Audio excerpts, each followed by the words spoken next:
Amigos, que Dios les bendiga. Bienvenidos a una nueva edición del Evangelio Diario.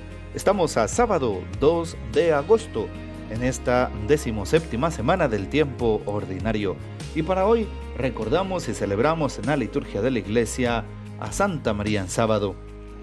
Y por ser el primer sábado de mes, recordamos el Inmaculado Corazón de la Virgen María, que junto con el Sagrado Corazón de Jesús reciben méritos, tributos y devoción. Sagrado Corazón de Jesús, en vos confío. Dulce Corazón de María, sed la salvación del alma mía. Amén. Para hoy también recordamos en la liturgia a San Eusebio de Vercelli, obispo, y también a San Pedro Julián Eymart, presbítero. Muy bien, ¿qué podemos decir de San Eusebio de Vercelli?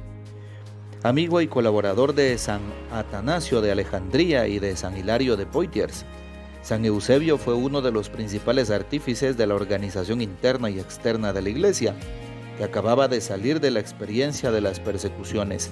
Nació en Cerdeña a principios del siglo IV y, siguiendo el ejemplo de muchos provincianos dotados de ingenio, se fue a Roma para terminar los estudios y seguir una carrera remunerativa como la de la política o la forense. Eusebio no era el nombre de pila. Este nombre lo recibió en el bautismo en Roma, cuando se convirtió al cristianismo. Quiso el nombre de Eusebio porque quien lo bautizó fue el Papa San Eusebio. En efecto, el joven sardo quiso ese nombre, siguiendo el ejemplo de los libertos, que por gratitud para con el patrón que les concedía la libertad, tomaban su nombre. De simple lector de la Iglesia de Roma, poco después fue ordenado sacerdote y después, en el 345, fue elegido obispo de Vercelli, al norte de Italia. En los 26 años de episcopado, Eusebio fue para esa ciudad lo que poco después serían San Ambrosio para Milán, pastor celoso de muchas iniciativas, generosamente interesado por la vida de la Iglesia, inclusive más allá de los estrechos límites de su diócesis.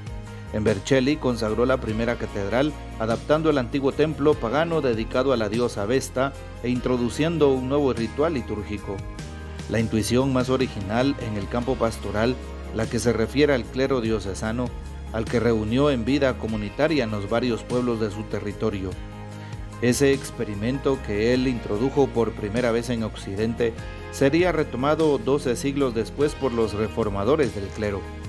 En las ardientes batallas teológicas, Eusebio siempre estuvo en las filas de los defensores de la fe de Nicea y de su irreducible paladín, San Atanasio, varias veces desterrado por los arrianos, apoyados por el emperador Constancio. Eusebio también fue desterrado cuando los herejes tuvieron las de ganar en el sínodo de Milán.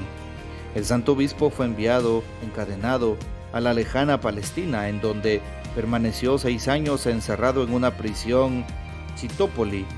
Fue liberado cuando Julián el Apóstata subió al poder.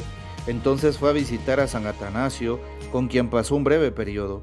De regreso a su sede, colaboró con el obispo Hilario de Poitiers para curar las heridas que la herejía le había causado a la Iglesia del Norte. En la historia de la literatura cristiana antigua se recuerda a Eusebio por la traducción en latín de los comentarios a los Salmos del homónimo Eusebio de Cesarea. Murió en Vercelli en el año 371. Pidamos pues la poderosa intercesión de San Eusebio de Vercelli, obispo.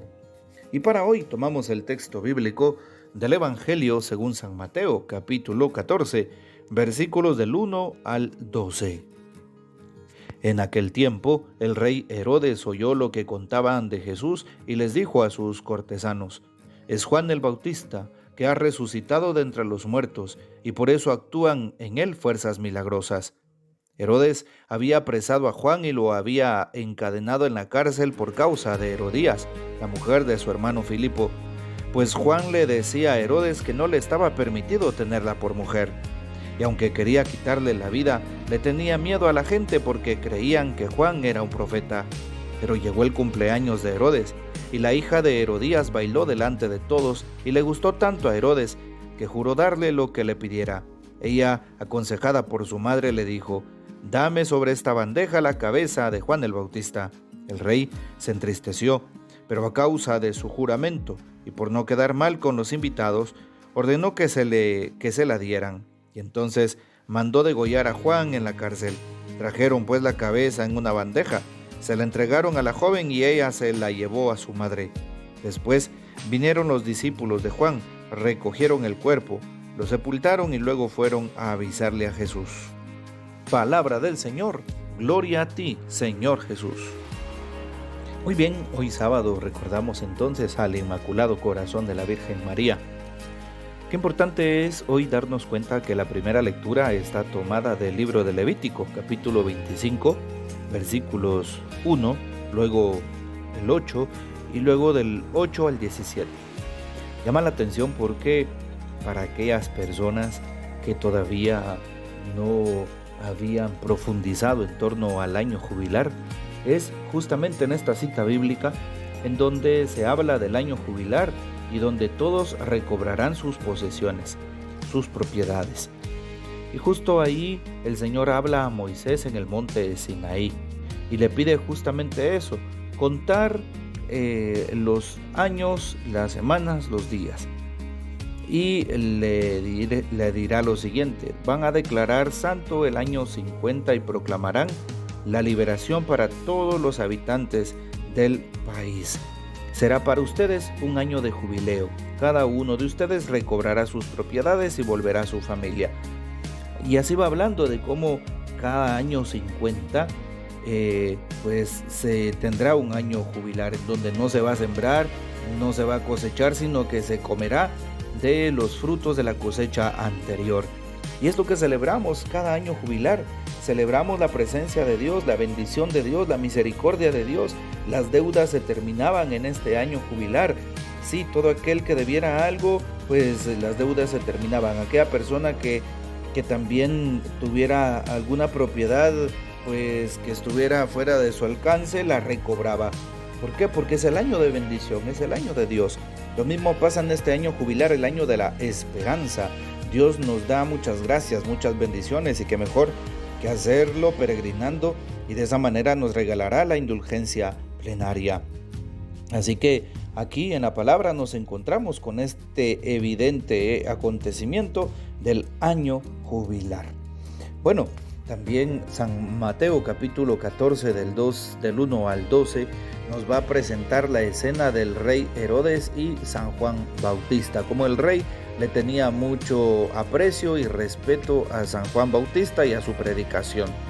Y como el rey tomó por esposa a Herodías, la hermana de la mujer de su hermano Filipos. Y claro, San Juan Bautista denuncia aquella actitud, denuncia aquella relación que es impropia. Y llama la atención porque hoy la hija de Herodías, Bailda, le agrada al rey Herodes. Les promete a todos los que están ahí a su alrededor que hará lo que sea, y le piden la cabeza de Juan el Bautista. Es decir, la persecución que aquel hombre de Dios recibió, la persecución que todos nosotros los cristianos recibimos de cara a un mundo alejado de Dios. Y por eso hoy le pedimos al Señor, primero, que Él sea nuestra fortaleza, que Él sea nuestro bastión, que Él sea nuestro sustento. Y luego, pues nos damos cuenta cómo hoy el Señor nos hace una invitación a vivir por la causa de Cristo, ¿sí? Y no quedarle mal a Dios. Le pedimos al Señor que nos ayude a buscar siempre su voluntad, que nos ayude a encontrarlo a Él y que nos ayude para que seamos buenos discípulos y misioneros, para que de esa manera podamos llevar la palabra a tantos corazones necesitados. Que el Señor nos bendiga, que María Santísima nos guarde y que gocemos de la fiel custodia de San José. Y la bendición de Dios Todopoderoso, Padre, Hijo y Espíritu Santo descienda sobre ustedes y permanezca para siempre. Amén. Comparte este audio y hasta mañana.